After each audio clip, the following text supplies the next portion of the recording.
Hello and welcome to Why Wasn't It Better? I'm your host, Patrick Darms. And I'm your co-host, Anton Paras. And this is a special bonus episode that we're doing in between seasons. It's not part of season 10. It's not part of season 11.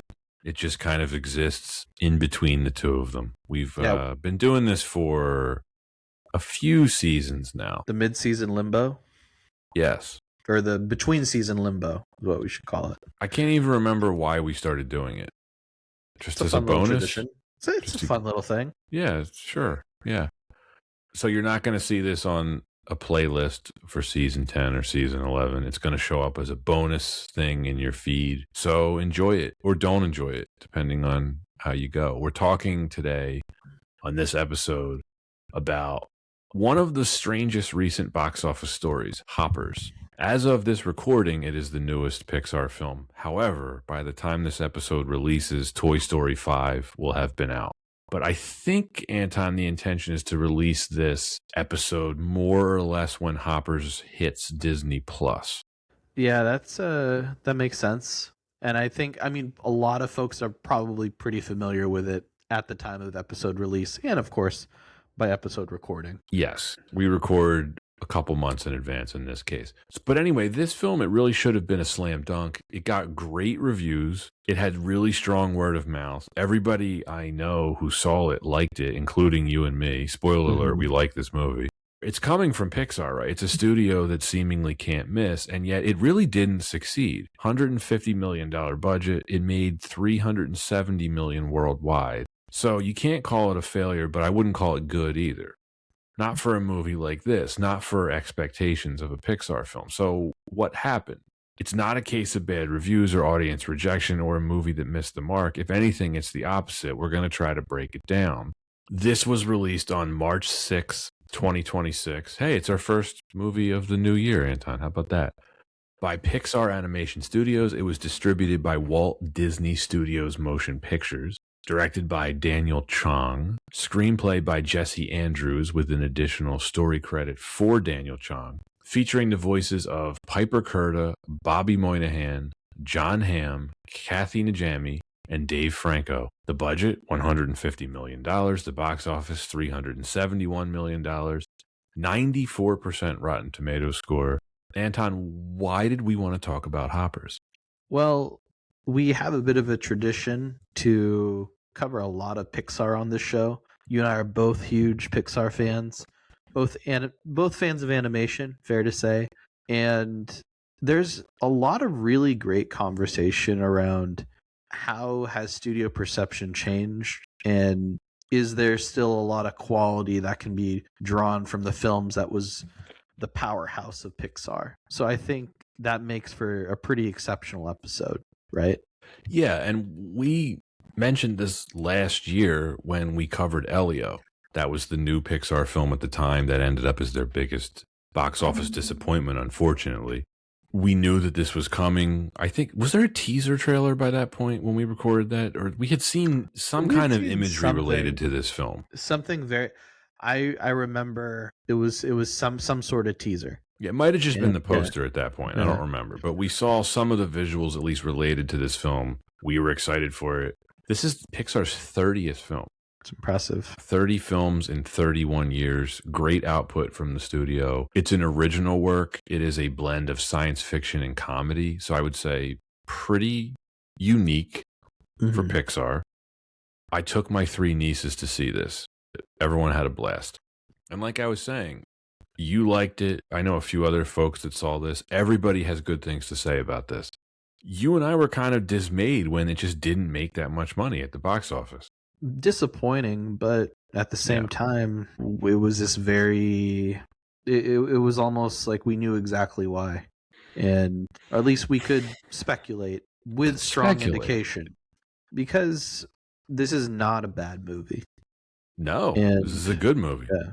And I feel like of a lot of Pixar films that I've seen that they put out, or even just of films that Disney has put out, I have a lot of respect for Hoppers.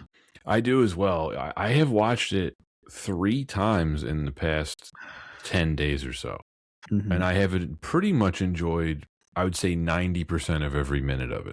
I even thought about what what Disney's released in the past couple years that I like more than this, and it's fair to say that it truly is my favorite thing that Disney's released in the past couple years. It's funny that you say Disney, because I feel like we talk about this on every Pixar film episode that we cover. It's like, what is the difference between Pixar and Disney at this point? And I think technically two different entities, but they're not really. Yeah, but I think under that Disney umbrella, it's there. You can take your pick, right? Like what's being released and what really stands out. Even more so under the microscope, what's Pixar putting out, and can we really say like it meets our standard of what we enjoy from Pixar? And I don't want to gas it up too much, but I really do think Hoppers was a really good time. It was, and I know what you mean. I'm looking at Disney's output from, let's call it this decade, like the 2020s. If you want to combine Disney and Pixar, we were complimentary to Elio without really loving it.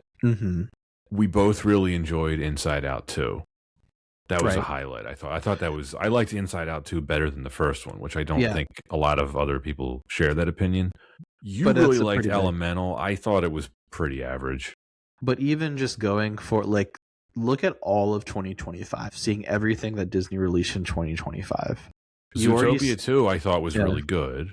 And that's a pretty different film. It's a pretty different film. And if I may focus on the Disney side of this, going back to the 2020s, Raya and the Last Dragon, I didn't love it. Yeah, kind of a misstep. Encanto, didn't love it. I did not see Strange World. I did not see Wish. I did not see Moana 2, which kind of says a lot. Like the fact that these are Disney full-length animation films, and I had no interest in seeing them. Well, other than Zootopia 2, the films that did the best in 2025 for Disney, for mainline Disney, you get, of course, Lilo and Stitch live action, which that's rough. I know you really liked it, but I mean, it's just, but it hurts my soul. It's representative of everything we don't like about what Disney's doing right now. Yeah, but then Freakier Friday, which did okay at the box office, but I still think that you look at everything. I'm trying to say an original property, an original idea. Hoppers is above all of these. Absolutely, yes. And you have to really go back to, I would say, Coco to get the real, the best original work that they've done. Yeah. So give me. Now, to be fair, who knows? Maybe Strange World or Wish are great movies. I don't know. I've never seen them. I gotta let the dogs out really quick. Be right back. Okay. Where were we in our train of thought here? Original ideas from Disney, or at least original. Yeah. Yeah. Give them time. Maybe they'll surprise us. I mean, Hopper certainly did. I'm really excited for Gato, which comes out next year. Yeah. Incredibles 3, I can't help but be excited by that. Sure. Speaking of The Incredibles, I just picked this up on eBay. This is very nice. This is the unused poster art that Pixar commissioned an artist named Robert McGinnis to make. Now, they ended up putting it on a postcard so they could monetize it. But the reason why I wanted to bring it to your attention is Robert McGinnis is the gentleman who designed most of the old school James Bond movie posters. Oh, okay. Like Thunderball, You Only Live Twice. Yeah. A few of those ones. That Robert McGinnis. That guy. Yeah. Yeah, he did a lot of other work. He did a lot of book covers and stuff like that. Yeah, that Robert McGinnis. Yeah, wow. Pretty cool that Pixar wanted him to do it. I wish that was the theatrical poster because it's pretty cool. There's a lot going on there. There is. You've seen that before, I assume. It's in that Incredibles art book that I know you have. But yeah, I thought that would be cool to show you. Does it have anything to do with Hoppers? No, but it's Pixar. I dig it. Have you gotten the Hoppers art book? I have not gotten the Hoppers art book. I think that is on the list. It's really cool because in San Francisco, I don't know if you're aware, is the Walt Disney Museum. Have you heard of it before? Yeah. So for any listeners that don't know, in the Presidio in San Francisco, the Walt Disney Museum, is exactly what it sounds like, but it's very laser focused on like the life of Walt Disney. But another cool thing about the museum is they do a lot of exhibitions and then actual open to the public events for different just opportunities to meet Imagineers, people within the Disney sphere. And something coming up is actually with a crew of hoppers. So I think if my wife and I can swing it, we'd definitely love to go. And you should. That'd be really cool. And they actually have more hoppers, like art books and like just other really cool products out there. So gonna see if we can swing it. It'll be tough to I don't know, it's honestly tough to go to any speaking engagement with a little one, but I'm sure we could find a babysitter. Yeah, I was gonna say, I don't know if I'd bring the little one there, especially if it's a speaking engagement. Yeah, Daniel Chong's trying to get something across and Valeria's like, I disagree. Is that where his frozen body is too? I mean, I think it's still in under the Matterhorn, if that's what conspiracy theorists want to believe. Well, we haven't disproved it, so we can only assume it's correct. Before we get to the production history, it's time for everyone's favorite section of the pod, the 6 Degrees of Warren Beatty's sex life, which is the prevailing theory that all films can be connected via the sexual conquests of Warren Beatty. Meryl Streep is our connector here. Oh, yes, the queen. Queen, the insect queen. The underused Meryl Streep in this film, which we can talk about a little later. Yes. So she and Diane Keaton were both in Manhattan. Hey, we were talking about Woody Allen before we started recording this. There you go. They were both in the Woody Allen film Manhattan. And of course, Diane Keaton dated Warren Beatty very famously. And then, so for the production history of this, I'm going to have you read this because there seems to be a bit of chaos going on in the background of my home. All right. Well, in December 2020, Daniel Chong revealed on Twitter that he had returned to Pixar following the completion of his Cartoon Network television series, We Bare Bears. I'm a huge fan. Love that show. At the D23 fan event in August 2024, Pixar's chief creative officer, Peter Docter, announced that the film would be titled Hoppers. Luca writer Jesse Andrews developed the screenplay based on a story concept by Daniel Chong, and it would be Chong's directorial debut. It was reported that the film had been in development for 6 years, and Chong said that one of his inspirations for the film were the nature documentaries in which robot animals are placed in the animal world. Quote, it felt like it was ripe for comedy. This idea of how humans try so hard to fit into the animal world and the weird things that happen through that, end quote. He additionally stated, obviously there are Avatar influences, but there's also this Mission Impossible spy thriller quality to the movie too, because Mabel's kind of infiltrating the animal world. Now, Chong initially pitched the film with penguin protagonists. However, Docter disapproved, arguing that penguins had been protagonists in several other animated films, so Chong changed the protagonist to beavers after doing research on how they affect the environment. These animals can be these ecosystem engineers and help everyone survive. I think that's just made me go, oh man, beavers are crazy cool, said Chong. In December 2024, The Hollywood Reporter stated that according to a former Pixar artist, the filmmakers were told to downplay the film's planned message of environmentalism, and Chong strongly denied this. Mark Mothersbaugh composed the score, marking his first composition for a Pixar feature film. He had previously scored a Toy Story Toons short called Hawaiian Vacation, as well as several Cars shorts. And as always, we thank you for listening. If you're liking the podcast and haven't already done so, please hit that follow or subscribe button. We encourage you to leave comments wherever you're listening or watching. You can follow us on the major social media platforms, Instagram, X, and best of all, Letterboxd, where you can see our full list of films that we intend to cover. And if you really like what we're doing and want to throw a few dollars our way, we do have a Patreon. There you can support the show, get access to episodes a full week early and ad-free, plus access to bonus content. Links to the aforementioned are in the description. Woo! Okay, I'm back, Anton. Well, I'm going to assume that Anton finished reading the production history.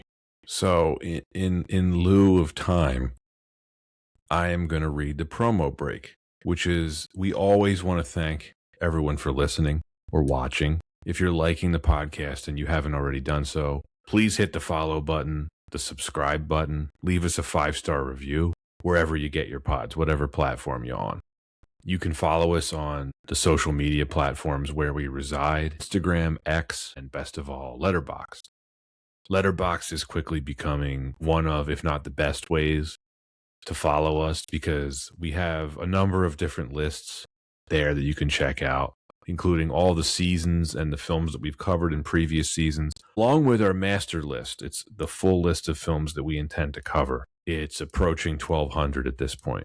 We've covered just over 210 films at this point, so we have about 1,000 to go. So it's safe to say we're never going to run out of content when we're always adding stuff to the master list. And of course, if you really like what we're doing and you want to throw a few bucks our way, we have a Patreon. You can support the show there and you can get access to episodes a full week early and ad-free, plus some bonus content. Anton, you're back. I wasn't sure if you had read the promo. So. I did read it. I was about to say, like, now we can read the evil promo break. The evil we can read the evil version of it.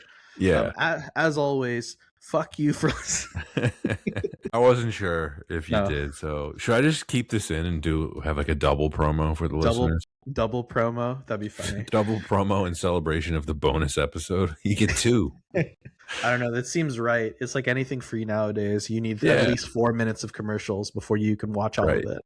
You know what? We can address that too, because I've gotten some complaints on Spotify about why are there ads playing on the podcast if I'm paying for no ads.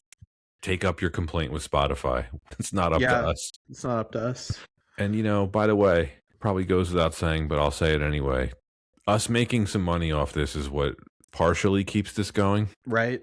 Like, I think that people do want to support it, right? Is all I'm asking. Yeah, we have great support from our listeners. Yeah. And so we appreciate every single one of you. We do. Right, even the Star Wars fans. Well, let's dig in. Why wasn't it better? What's our number one reason, Pat? Well, I want to answer the question, why didn't it do well? Okay. Because by all available metrics, this should have done well, and Pixar has a pretty good track record for its original content doing well.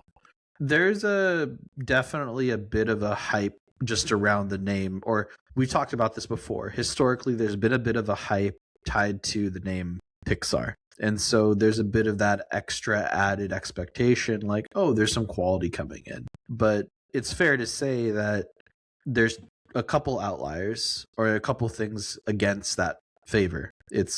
I think that the Pixar name's been diluted a bit over the years. It has.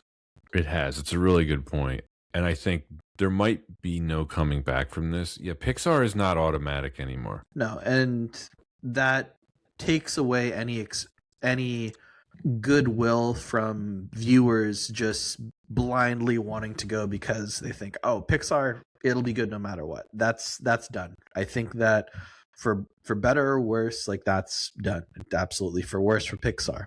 Yeah, I think it's maybe a two-pronged issue. Number one, they had this insane run early on where they were just hitting home runs nonstop. They cooled off a little bit in the 2010s, which could happen to any studio, right? But I mean, the other thing, number two, audiences can just wait for streaming now. So that's absolutely another element. COVID really did a number on Pixar, I think. But I really do think that streaming strategy versus like theater strategy, and then, like you said, COVID changing perception. I think both of those things really lead into it, because I mean, they didn't have a choice during COVID, right? Like, they were just, the stuff was going to go to streaming. It wasn't going to get a theatrical release. Like, I get it. But it's fair to say that the things that did go straight to streaming, a lot of perception is it wasn't stuff that was necessarily like that, like living up to that standard. Like, and I'm looking specifically at films like Soul, Luca, Turning Red. Those were directly in those streaming years. And I can fairly say, like, there are a few of like my least favorite Pixar films, but coincidentally they also came out during like the streaming era. So now you have this expected, well, like, these are films that released during the streaming era and they're Pixar films. I guess they're not, like, maybe Pixar's not perfect, but there's an added element to the fact that it's these three films that kind of help drive that home for a lot of people. And what I'm getting at is these were also 3 original ideas. Yes. For whatever reason, I think there's probably a lot of different reasons for this. Pixar movies, for a very long time, they felt like events that you had to see in the theater.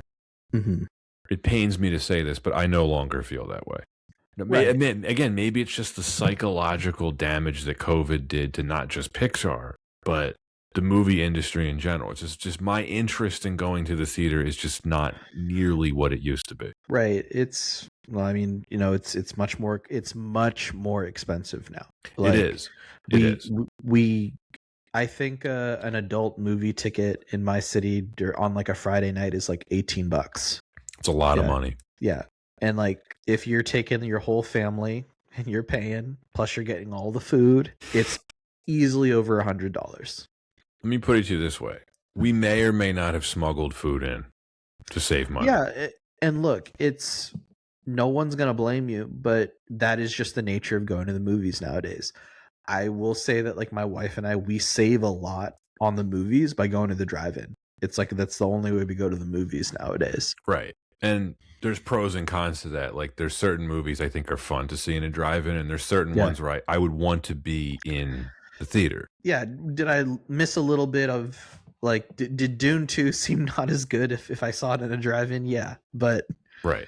I don't want to sleep on this box office thing though, because here's the breakdown for you. It's really interesting if you analyze it like this. So the history of Pixar, from the very first Toy Story in 1995 until COVID hits, right, 2020, they released 21 films. With the sole exceptions of The Good Dinosaur and Cars 3, all of them did not just well at the box office, but like gangbusters. They were always one of, if not the biggest movie of the year. Like Toy Story 3 was the biggest movie of 2010. They were must-see theater events. And by the way, The Good Dinosaur and Cars 3 weren't bombs. They did decent. They did decent. And so they had 19 of 21 films that did gangbusters at the box office. That's one of the highest batting averages that a studio can have. Since COVID, you were mentioning this earlier, you have Onward, Soul, Luca, and Turning Red all got Disney Plus releases. Or was Onward a theater release and just bombed? I want to say it was released in theaters before the full pandemic. Let me see. It must have been. Yeah, March of 2020. Yeah, so it was like right on the cusp. It had a budget of $200 million. It made $140. That is awful.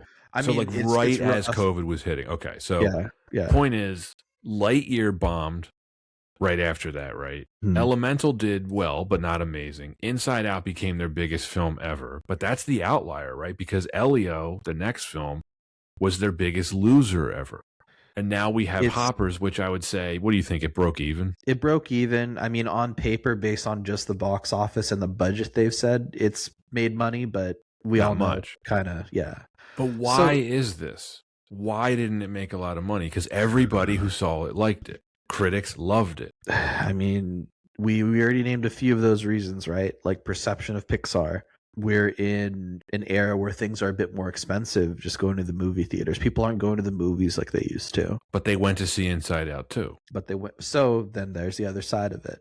Perception of what is quality Disney and like what gets people excited. So if we look at like the history of like before 2020, you have a lot of original ideas that are doing exceptional for Pixar. Like they are a movie, like they are an original idea machine.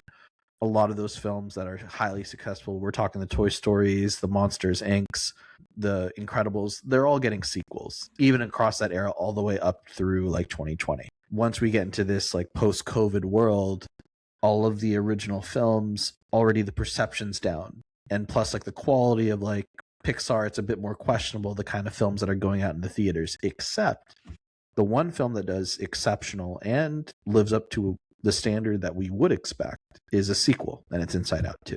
So I think that sequels do, even on paper from like a studio exec standpoint, there's a bit more, there's something different on like audience perception. There's probably a larger willingness because there's already established fan base to want it to succeed. But, yes, and I'm sure when this episode releases, Toy Story 5 will have made $1 billion. And that's like a big looming thing, right? Well, and this is like my next point of why I think it didn't do well at the box office, is look at what else Disney had to advertise in 2025, or sorry, in 2026. In 2026, Disney has like kind of, I'm looking at the list right now. It's not a very large list of films, fair to say, but the biggest film on that list for Disney is obviously Toy Story, and you can joke around and say like The Mandalorian, but really it's going to be like Toy Story. It's Toy Story. I mean, no doubt.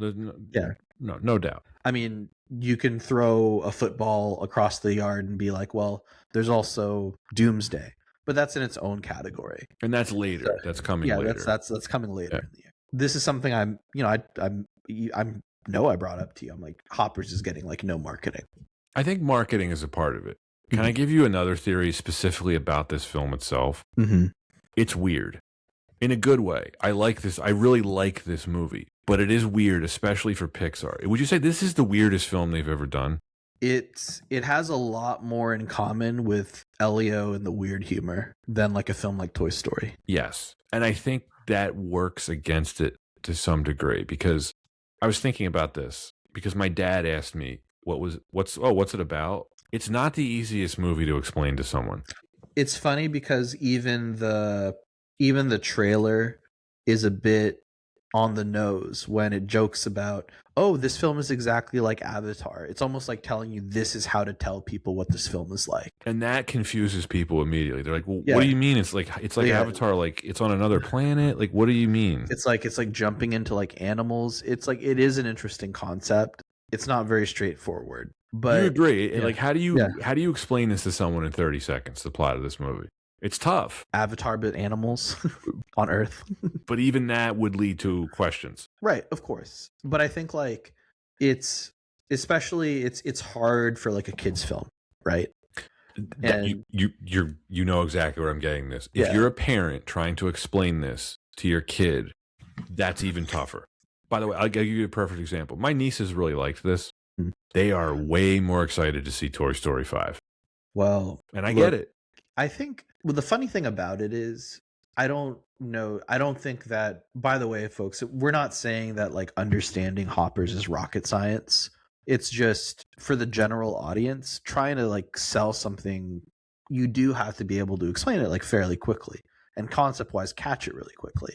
Toy Story, I don't even think you need to really understand it or like what the you don't even need to explain it. Everyone knows what Toy Story 5 is at this point. Or like even my point here is like Toy Story 4, you probably don't have to tell someone what Toy Story 4 is about. They just know like, oh, Toy Story, I get the idea of that series. I'm going to watch it just because I know what Toy Story is. I'm going to say something that sounds like it's supposed to be a joke, but it's not. Mm-hmm. Someone in 2017 pitched Coco to me. They were like, oh, you got to see the new Pixar movie. And I was like, what's it about? They're like, it's a Mexican ghost story. And I was like, oh, cool. Interesting. Yeah, I like no humor is trying to be attempted here. Like I thought that sounded cool. Yeah. But if you were trying to explain Hoppers to me, it's kind of like Avatar, but it's with like animal robots and there's like an environmental thing. You're like, okay. Yeah, I think that's a really good point. It's a bit more obscure. But like, I mean, that's kind of a tale as old as time with film. It's like, how do you market something that's a bit more obscure? And like, it's fair to say, like, you and I do really enjoy more original ideas, maybe off the beaten path. This is exactly what I want from Pixar. I love how weird this movie is. But tougher to sell for families and for kids. And you know what? I think that's why a lot of the marketing that you get for this film, a lot of what you do see marketing wise, it's not about the story. It's just about these very funny moments. Like we got the lizard thing. That was like one of the hottest things marketing wise was like clips of the lizard. Yes. But like kids loved it. Kids still love it. They do. Yeah. This was a really interesting swing from Pixar. And even though it didn't make the kind of money we hoped it would make, I don't know if I'd call this an outright home run. It's certainly a triple.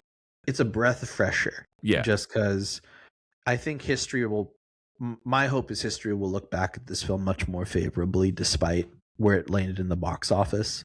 Agreed. But I think it's also fair to say that the films that were before and after it in this year, it was just getting overshadowed. Like Disney does not give as much love to this film as it would like Toy Story 5.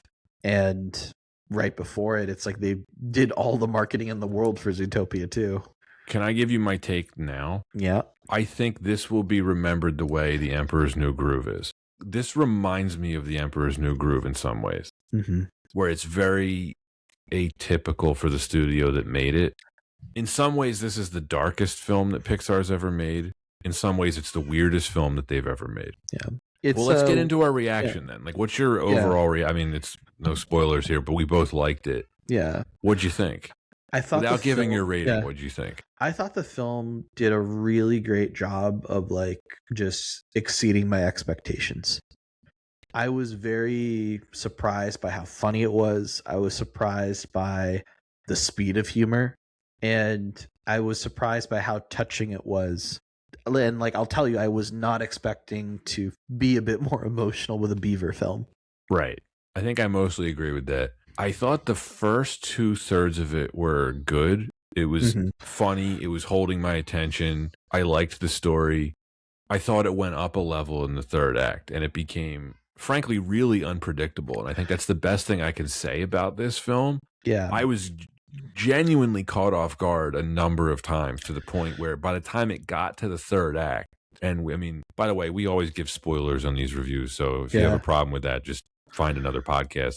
When Titus pulls his power move with the fake Jerry robot, I had no idea what was going to happen after that. Everything after the Council of Animals meeting, it's like it just doesn't slow down. Is that like halfway through, sort of? It felt like that, because right up to that point, it could have been any other movie. Right, it could have been a Disney movie. It could have been animals. like, oh, we're in the happy ecosystem, and like, don't worry, we don't need each other unless we have to.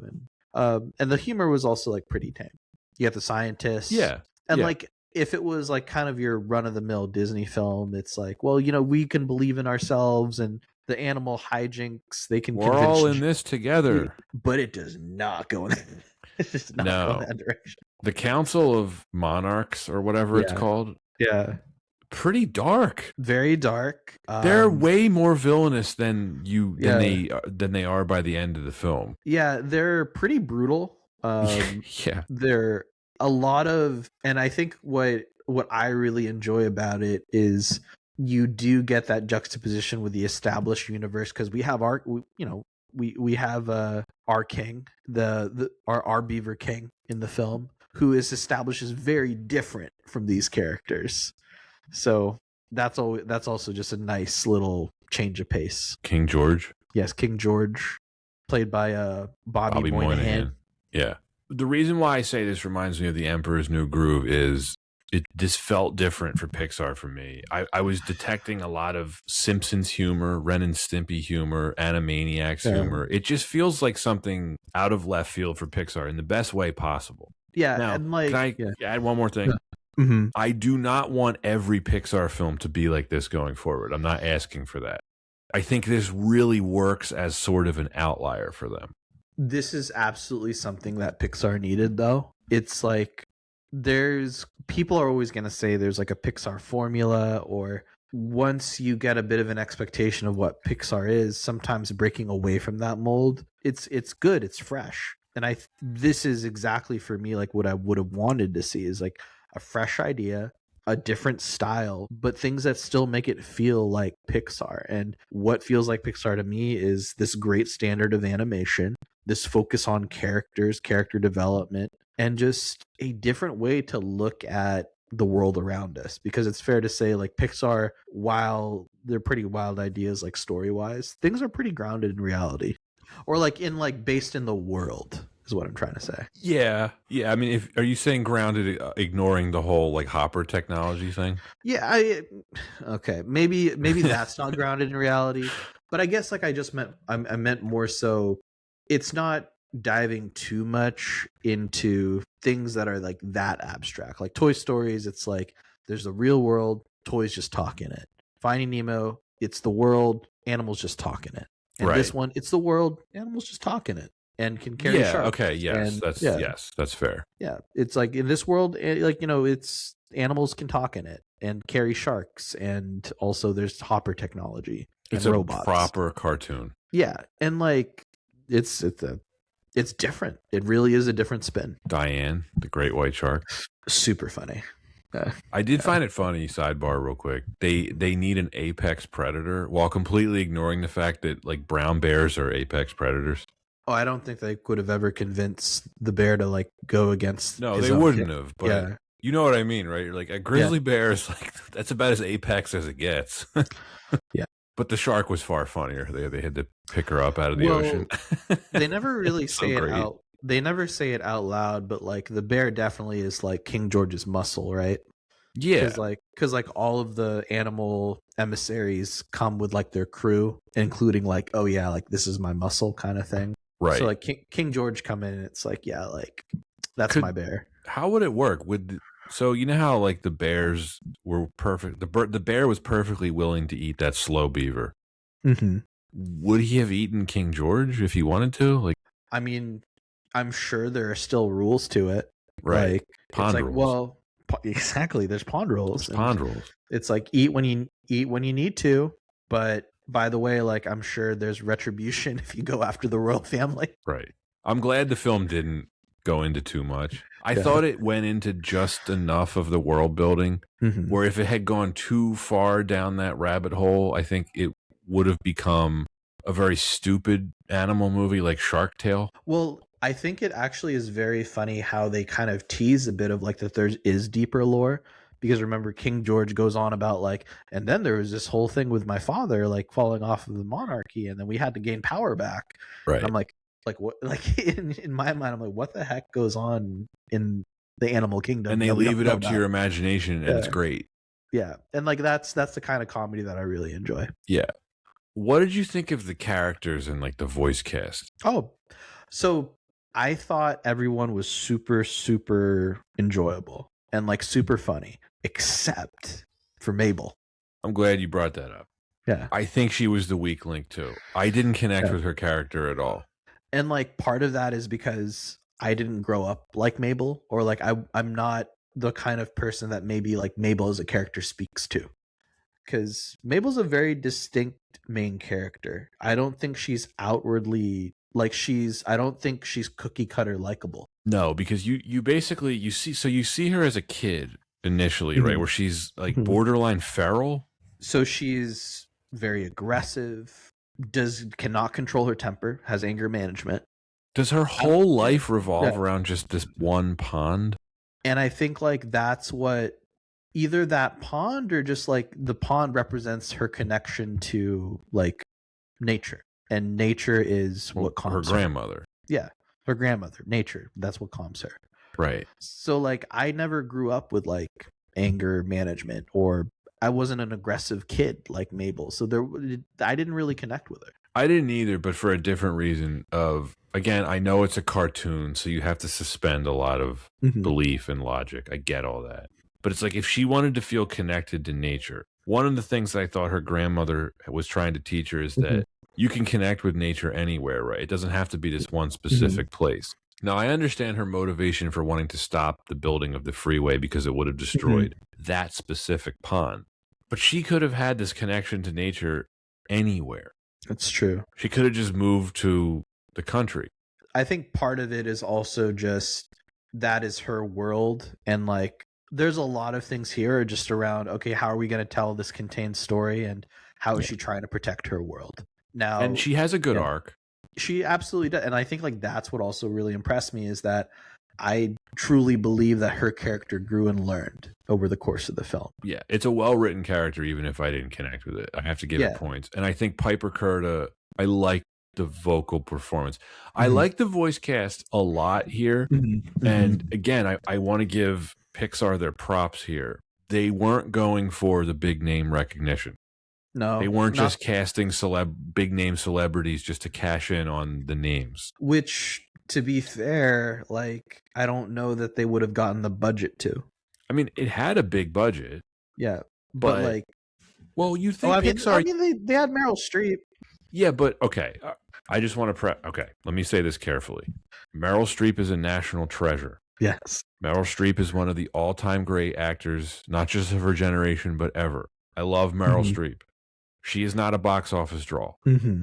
I mean that with no disrespect in the nicest way possible. Does Meryl Streep sell millions of tickets? No, but she's a legend, and she'll always be. Of course she's a legend. Yeah. She has the prestige. She has the respect. She's universally loved. She has 100% approval rating. But they weren't banking on, oh, well, if Meryl Streep's in the movie, we know it's going to be a huge hit. That's not how this works. Look, what's the biggest name in the film? I mean, it's not Piper Curta. Probably Bobby like Moynihan, maybe. an SNL graduate. But that is specifically what I like about this voice cast. Is not. I mean, they're all. John Hamm is well known. Dave Franco is well known, but like they weren't going for Tom Hanks and Denzel Washington here. No, and I think those are really good points. I think that the other side of this is look who the Super Mario Galaxy film. The opposite. Signs. The opposite. Completely. It's like, okay, we have a Fox, which I think it's really cool. They have Star Fox and Fox McCloud, but who are we going to cast him? A proper voice actor? No, we're going to do Glenn Powell. Not a voice actor. Let's make it's like Mario. Like, who's a great voice actor that we can cast to play Mario? Chris Pratt. It's like, come on. Seth Rogen as Donkey Kong. Pretty egregious. So yeah. But Piper Curta could be a voice actress. Like, I think she works here. Bobby Moynihan is tremendous as George. Yeah. Bobby Moynihan, of course, worked with Bobby Moynihan did work with Daniel Chong before on We Bare Bears. Right. Have you ever seen that show? I had no idea what it was until you mentioned it in the production history. So it's really fun. I think this is just like a little neat detail too. If you look up like animals from We Bare Bears on Google Images, you try to pull it up, you can see the designs for animals on that show perfectly parallel the design of animals in this film. Okay, makes sense. Stylistically, it's so close, which is I thought that was really cool. Did you see the concept art they were doing? They were trying to make it look like Miyazaki. I think that would have blown my mind if they released so a film cool. like that. If they had done that, it's like. But I think that is exactly the kind of they were trying to go for that level of, I don't know, storytelling and vibe. If they had gone that route, I think that'd been amazing. But well, at least we got to see it. Moynihan's great, and I was watching some of his SNL stuff because full disclosure, I don't watch SNL. I wasn't super familiar with his work, but I was watching like his highlight reel on YouTube. Really talented guy. Oh, he's funny. His Steven Seagal impersonation. Oh yeah. that one's really funny. He has another bit where like he talks like a white ghetto person that works at like a Starbucks. That's pretty funny. Did you see him doing Gandolfini, his Tony Soprano? Oh, I might have missed that one. It's pretty funny. I need to check that out. It's pretty funny. Point is, he's definitely, I think, gives the best vocal performance. Well, him or Dave Franco. Even just as I think about it, like there's this joy on my face just because Dave Franco did an awesome job. Amazing. Like, I'm very impressed. I didn't think he had it in him. But like he gave so much life to the character. Because like, by the way, Dave Franco doesn't sound like a fully fledged adult. And I think that added to the hilarity of when he's trying to speak like a human, it does sound like a naive like younger pupa trying to be bigger than it is. Frankly, there's not a ton of information available about it yet. That's one of the downsides of covering very new films is you just don't in some cases you don't have a lot of the production information about it. He clearly put a lot of thought into how he approached this vocal performance because he does a couple different voices. Yeah. He does the caterpillar version of himself. He does the butterfly moth version of himself, and then he does the robot Jerry version of himself. And he absolutely succeeds at making the robot Jerry version like kind of scary. Yeah, menacing. It's really really with great. The visuals too. It's really great. Yeah, that's what I mean. Like the robot Jerry thing is I don't know. Is it the darkest thing you've seen Pixar do when the face gets ripped off? It's kind of intense. When the face gets ripped off, like of a human character, but that's a robot, right? Like that visually, I don't see how that doesn't get stuck in your mind if you see that as a kid. And like it would make me be like, if I'd known, I don't know if I'm gonna bring like a 5-year-old to this. It's probably not a good idea. There were some kids in the theater that were scared by it. Yeah, because like that's a lot. That is absolutely a lot. But then again, like there's a lot of animated films from like older eras that still visually are really scary. Oh yeah, for sure. I think this kind of maybe harken back to that. But visually and in tone, this film was darker than a lot of Pixar films. Great character, Titus. Yeah. Titus, awesome character. The villain of the film, and now we get to the antagonist, Jerry Generazzo, the mayor, voiced by John Hamm. He's Gavin Newsom, right? He's basically like he's a born politician, right? Now, I don't know if he's exactly Gavin Newsom, but probably it doesn't help that Daniel Chong is from California. He could probably see a lot of parallels there. Do they say where this is? Is it California? They don't. Definitely seemed like West Coast, though. Yeah, it seems West Coast. I saw Beaverton, maybe Oregon. Yeah. I think it's really funny to see. It wouldn't shock me if this actually was set closer to the Bay Area. I don't know if you knew that. I mean, probably didn't know this. We Bare Bears actually was set in the Bay Area. And like there's scenes of them going into San Francisco or scenes. I did not know that, not knowing what that is. So yeah, I mean, it is cool. I mean, I instantaneously thought West Coast somewhere. It has to be. Yeah. But yeah, Mayor Jerry, I really like how they handled his character. Yeah. A lesser film would have made him more of a villain. And this isn't a lesser film, so it doesn't do it. He starts off as pretty one-dimensional. You're like, all right, this jerk, he just wants to build the freeway. And they turn him into like a fleshed out character. Yeah, and I think the way that they did it too was very thoughtful. You already know Mabel is so strongly opinionated, is very extreme in her views, and trying to like basically steamroll people into agreeing what she believes in. And so for her, Jerry literally is what she needs to defeat to like get her way. And so, because from her perspective, of course, like her way is right. It's what's right for the environment. And she's not willing to see Jerry's perspective. She's not willing to have empathy for Jerry. What we instead get is we understand Jerry because we, as the audience, we get to see that he has a home life. He has a mom that he loves, that like he has, like as the mayor, like he has his duty to the city. And like we can understand, like as a society, like there has to be, like we see the benefit of having like a freeway. But what's nice at the end of the film is there is an understanding, there's an empathy, and we see like he's not just a robot. He has some of the funniest lines in the film. Yeah. When the robot starts climbing the tree tower, and he just goes, "Oh, I'm not going to get reelected." Yeah. I really, what was it? The whole way that the film escalated from the animals in his car. Oh my god! And then the chase. That's the funniest part of the film. It's like it's just the whole chase is just insane. Hamm's vocals too, where he's doing the high, like he's doing the scared. He's like, "Oh, oh my god!" So good, so good, so good. Again, John Hamm. I didn't know he had this kind of vocal performance in him. We heard him the year before or 2 years ago in that Transformers movie, where he played Sentinel Prime, and he's he's fine in that role. But this is a great voice role for him. I've always known that he's been great at comedy as well, just because he's leaned into that a lot over the years. But especially just the range with his voice acting, very impressive. Yeah. Back to Dave Franco really quick. How much fun do you think the animators had with his character? Oh my god, it is just so incredible, like how the evolution from like caterpillar to like robot, it's just hilarious. And Dave Franco really does eat it up. Every scene that he's in, it's just he's going 110%, like he's going 1,000%. And the crying turns into the laughter. Oh, it's just maniacal. And you could just see all the other animals just look uncomfortably at him, like ugh. The film definitely lets them off the hook a little bit. They're basically villains themselves. Oh, they're monsters, right? Yeah. They're like, well, we can just basically decimate humans. Yeah. Let's squish them. And then what do they do to him at the end? They eat him. Oh, that was so great. It's like, we're going to settle this now. Next reason, let's talk about the story, the world building.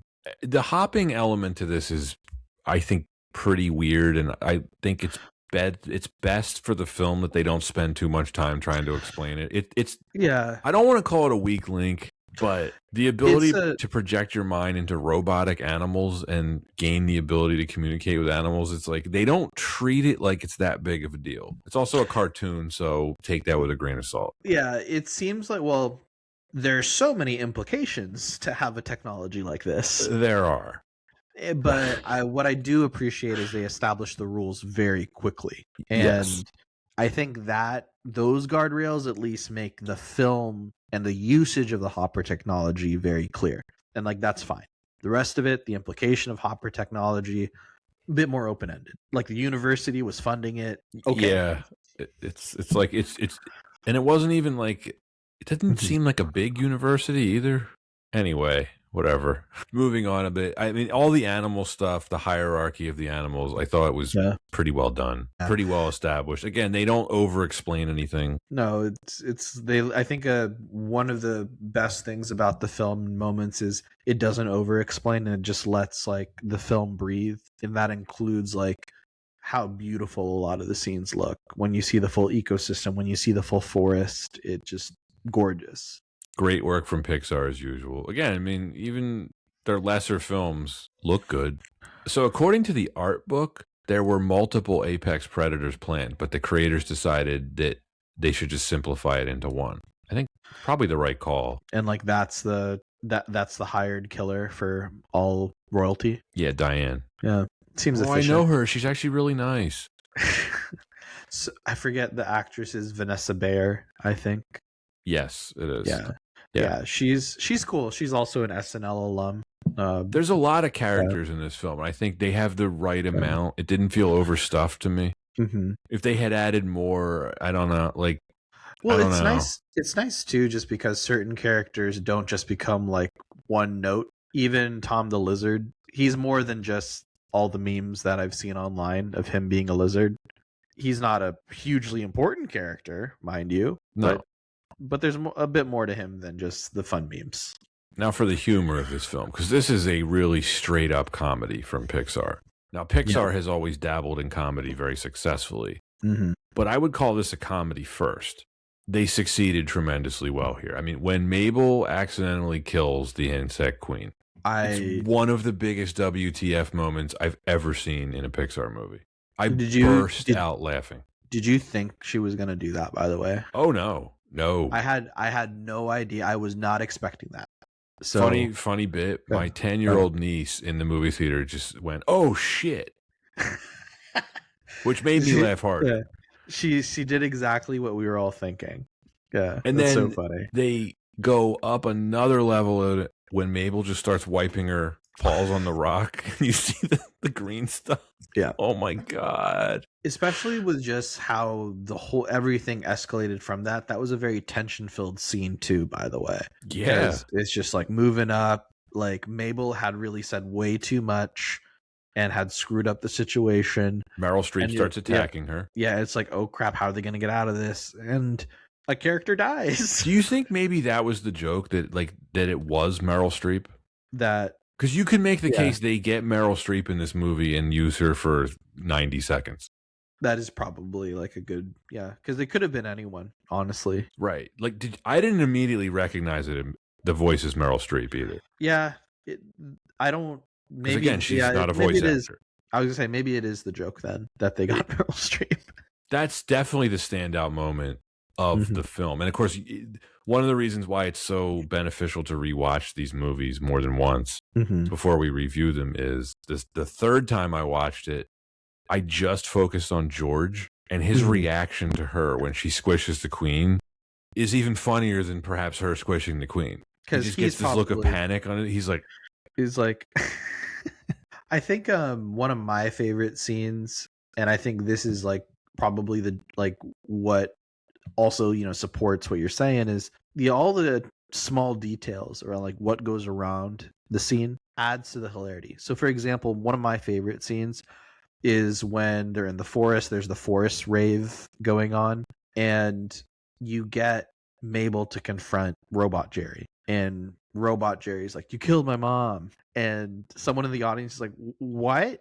What?" And like everyone, like you, if you watch that scene again, it's like really great to just hear all of like the quips from the peanut gallery, looking around at what the reactions of people in the audience as the scene plays out. More and more of the conversation makes no sense, but makes a lot of sense. I think it's just so well done. The I think whole it's so way funny.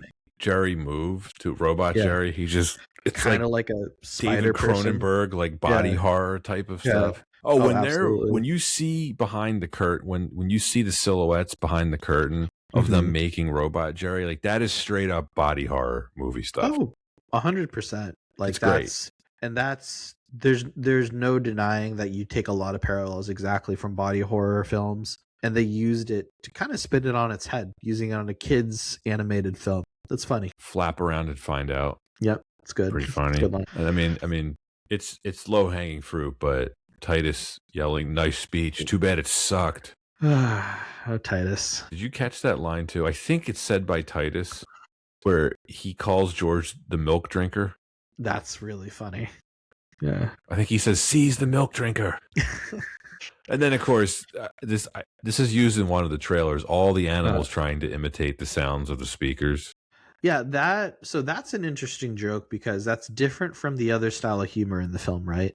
Yeah. Like that is kind of like the more off the wall weird humor that I think That's what reminds me of the Emperor's New Groove. Yeah, like that kind of like wacky humor. But that is what younger generations really like. Like that kind of humor. Like I'm sure like your nieces probably really like that part. They did. I mean, but I don't think it's just the younger generations. That's like straight up Animaniac stuff. Right.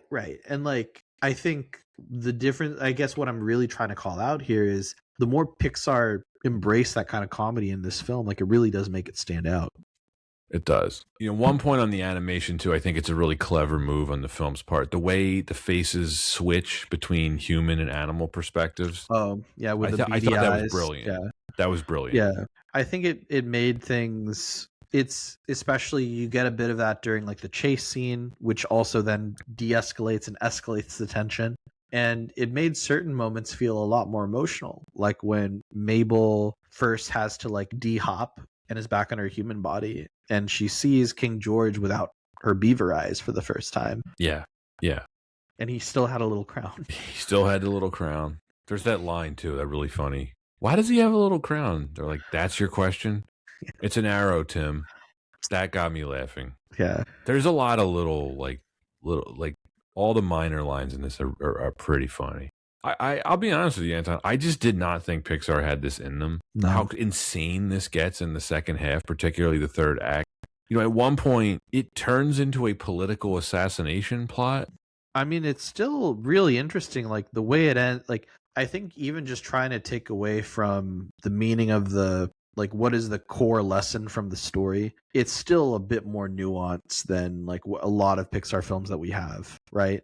Yeah, the environmentalism thing. Whether or not they toned it down the way they, you read in the production history, I don't know. But I thought the message still got across really well. Yeah, I think like it's just really, but what's really interesting too is just something that I think Pixar has been criticized for and Disney for their villains, and like kind of a bit of a trend is there's been an oversaturation of the villain is always redeemable at the end. But in this film, like Titus, you almost think maybe is he gonna turn good, but he doesn't. He just gets eaten. But then you learn Jerry's was never really a bad guy the whole time. So I think like that's a really interesting distinction from like what you typically expect. Yeah, Titus in a lot of ways reminded me of Syndrome. Mm-hmm. Not redeemable either. Not redeemable, not sympathetic. Not at all. But now, do you feel slightly bad for Titus because she did kill his mom? Yeah, I mean, at first I was like, "Oh snap!" Like I felt so bad, but then you realize the dude's a monster. Like, I mean, pretty immediately he's like, "Yes, I've been waiting for this moment." And it's actually hilarious, by the way. It's so funny. But you know what? Like, I feel like that just kind of spins it on its head, and like this is a much larger conversation, probably for a different podcast. But does it maybe change Mabel's perspective on the environment? Is like not all of the environment is good? Because remember, before she was like, I have to protect all the environment. It's either my way or the highway. I have to dominate with my communication. But then she learns like, oh snap, like maybe some of like maybe this like there's a danger to this tribalism that can occur, and like it even occurs in nature. I think there's a much more nuanced conversation that you could have about that. And I think what listeners need to do to really begin that conversation is you need to go check out the 1994 film On Deadly Ground. Oh, there we go.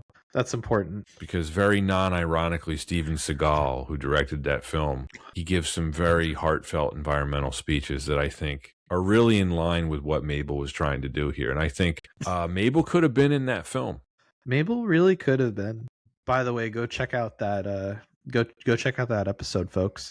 But I think that just to kind of touch on this again, it's really interesting. I was watching a few video essays from some YouTubers about like hoppers, just to get some different perspectives on how the main character was perceived, and it seems like it's interesting to when I heard about some perspectives of people that did identify, because they were like the weird kid that was more hyper fixated on supporting the environment than like just going with the flow and being friends with everyone. And like there is something about that. It's like I think it is a very conscious decision to not make your character like everyone wants to be their friend, they're the clear good guy, and you can root for them easily, because like Mabel really made it hard for me to want to root for her. Yeah, she made a lot. Well, she was only college age, so like she would make a lot of rash decisions. Most people would at that age. I did. You did. That's true. But like, would Mabel have been a good hang in college? I don't think so. No. I wouldn't have hung out with her in college. I've been like, you want like, hey, does anyone want to go to In-N-Out? And she'd be like, no, let's go protest. I'm like, no, thanks. They pollute. I knew someone in college that did stuff like that. They went to animal protest stuff. But now, I mean, there's a big benefit to this movie. There is a bit of empathy. It's like, oh, by the way, she's not just her anger and her domineering way. It's like she also has this strong connection to nature because of her grandmother. Yeah. The way of water. The way of, yeah, sure. I'm not going to say that. Well, this film's like Avatar. We've established that already, Anton. So I think you're being pretty unfair. You're right. I'm denying the truth. Yeah, I don't know. I think, what would James Cameron think? Nothing of our opinions. That's what I would think. To be fair, would. Yeah. I want to talk about the score composed by Mark Mothersbaugh. Mm-hmm. I loved it. Zany. Very zany. Zany in all the right ways. Zany and fitting. It gets properly creepy when Titus is hopping into the mayor's robot body. I thought it was a really effective score. And, you know, that's, again, the Pixar standard. You expect really strong scores from their films. Yeah, I agree. This fits in line. Lots of great Pixar Easter eggs in here. Yeah, there's quite a few. I mean, there always is in Pixar films, right? I like the ones in here. The turtle being named Crush. Yep, it's cute. I think if you lift up Mabel's like notebook, or like when Mabel lifts up her notebook, she has a lot of stickers on her notebook, and all of those are reference to other Pixar films. The birds from For the Birds, are in the background of one scene. The talking dog collar is on the professor's chalkboard at the end from Up. Interesting continuity connection. Yeah, I love that stuff. There's a sketch of Wall-E on the same board. Love seeing that. I did not spot this, but I read this online. Piper's phone has a Toy Story green alien and a Wilderness Explorer sticker on it. That's nice. Wilderness Explorer from Up. From Up. Yeah. Yeah. No, that's cool. I think it's just one other thing I wanted to point out. Character design wise, so much, I think, with original influence from Daniel Chong, but a lot where you can say, like, yeah, this feels like Pixar. Like, there's some distinct Pixar-ness to this. Yeah, definitely. Yeah. Like, Mabel's design doesn't necessarily look like a character that I would expect to be in, like, Incredibles or Toy Story. But greater universe, like, the professors, they fit. Yeah, I thought so. And I think that's a good thing. I think it's good to have the film have its own distinct feel. I think it's entirely appropriate that listeners can probably hear my daughter babbling on in the background since we're covering a Pixar film. Yeah, there we go. She was kind of into this when I was playing it on the TV, as much as a 14-month-old can be. Right. It was holding her attention for, a little bit. Just a little. Just a little. All right, Anton, anything to add? We're at the end of the notes here. No, I think I'm good. Like, it's just Another film that I'm very pleasantly surprised by. What's your rating then? This film has really stood out to me as just standing above a lot of mediocrity that has come from a post-COVID era. From a post-COVID era from Pixar. I love the humor. I love how different it feels, how dark it feels, while still having what makes a good Pixar film. And I think that has a lot of heart and is willing to tell a message and has strong character development. The score is great. It just, everything about it, it's just like the theme of the film. There's an ecosystem, and this ecosystem is thriving. I much prefer this kind of film than what Disney has been putting out, which is like live action Moana or Snow White. And I think that this is just a really good sign that like Pixar does still have it. Like Pixar does still have that magic. What's just tough is there is so much going against this film that people may not realize like how good of a film it actually is. I do hold this in definitely in higher regard, and I would absolutely recommend people to go watch it. I give this one a B+. And in terms of where you rank it in the Pixar hierarchy, do you have it in like top tier, a tier below? It's so top tier is tough because we're talking about some all-time great films. I don't think it's top tier, but I definitely think it's better than average.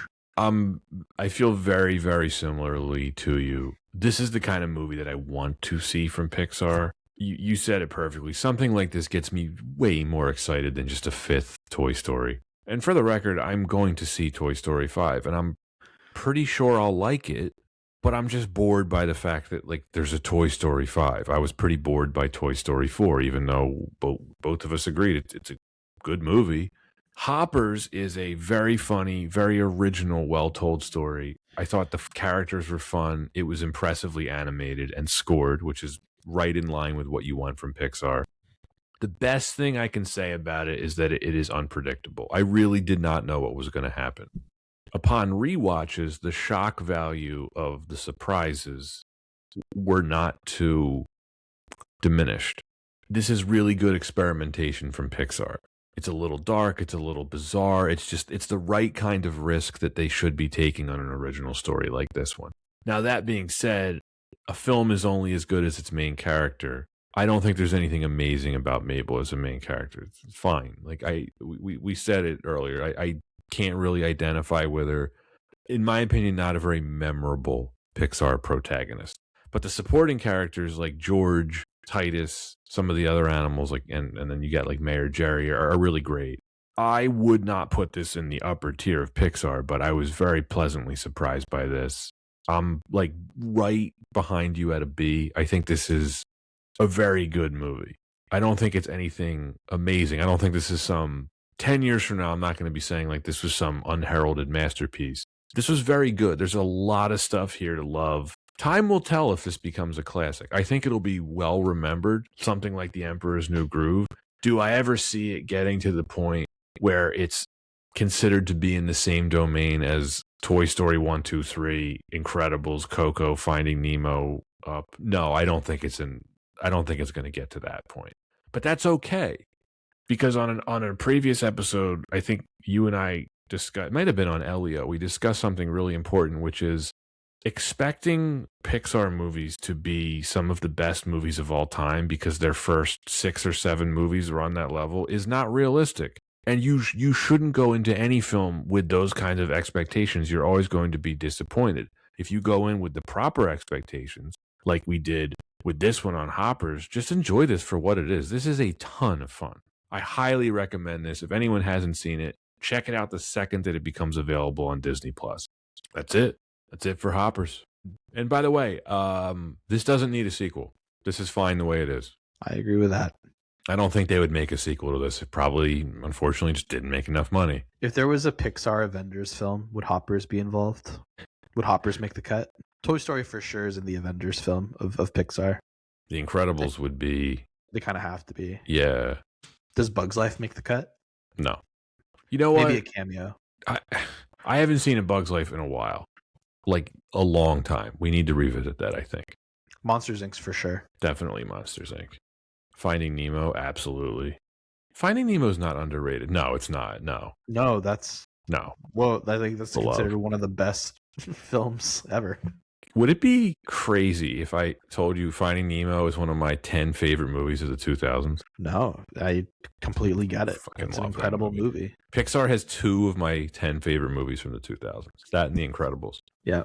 And I might even say 3 because Ratatouille, pretty perfect. Okay, I love Ratatouille. I love Ratatouille. So that actually is my favorite Pixar film. Not crazy at all. It's But masterpiece. Does Ratatouille make the cut for the Avengers? Yes. Yeah. I think I was thinking about it too seriously. I'm like, well, what would he do? He can't fight anyone. He can cook. Yeah. They got to eat. Yeah, that's true. He can cook. Yeah, You can't just eat magic food from That's Asgard or whatever. yeah, that's true. Wherever the heck they do. All right. That's probably enough for Hoppers. Yeah, definitely check it out. What a fun movie. Yep. Good times. Great fun talking about this film, and I'm interested to see what history thinks later. Indeed. Thanks for listening, and see you next season on Why Wasn't It Better?